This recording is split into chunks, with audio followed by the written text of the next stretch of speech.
더불어민주당이 사법부를 향해 거침없는 압박 공세를 펼치고 있습니다. 대법관 청문회 방침에 이어 조희대 대법원장 사퇴 압박, 그리고 대법원 판결 관련 입법까지 강경 일변도란 비판마저 나오는데 이런 자신감의 배경은 뭘까요? 정인용 기자가 보도합니다.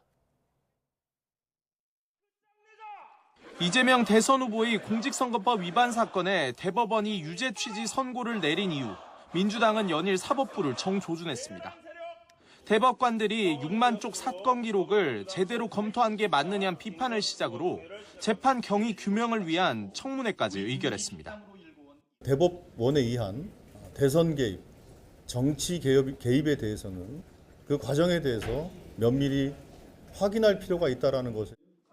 이 후보가 유죄를 받은 선거법 허위사실공표죄 구성 요건인 행위를 삭제하는 법안을 소관 상임위원회에서 통과시켰고 국민 신뢰 저하에 따른 대응 차원이라며 대법관을 기존 14명에서 100명으로 증원하는 법안도 발의했습니다. 대통령에 당선되면 재판을 정지시키는 법안을 법제사법위원회에서 단독으로 의결했고 조희대 대법원장 거취도 거듭 압박했습니다. 조희대 대법원장은 더 늦기 전에 스스로 물러나야 합니다.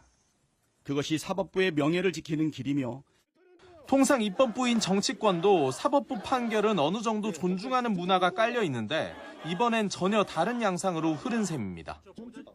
이 같은 고강도 공세의 배경엔 주요 선거의 캐스팅 보트인 중도층 민심이 있다는 분석이 지배적입니다.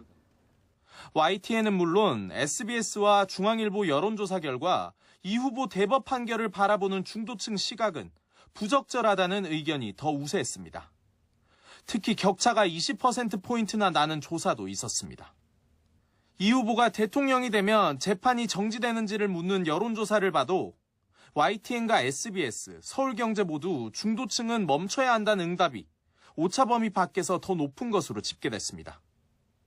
다만 민주당이 바라는 대로 이 후보 파기환송심 공판기일이 대선 뒤로 연기되는 결정이 나오자 강경기류의 미묘한 변화가 감지됐습니다.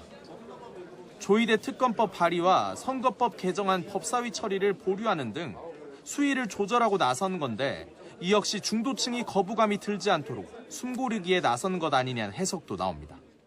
문제는 12일부터 대통령 선거가 시작되고 있습니다. 이정현 후보가 어떤 생각을 갖고 있고 어떤 비전을 제시하는지 이걸 봐야 될 거 아니겠습니까?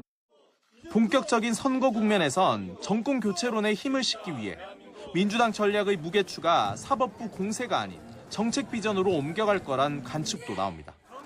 YTN 정인용입니다.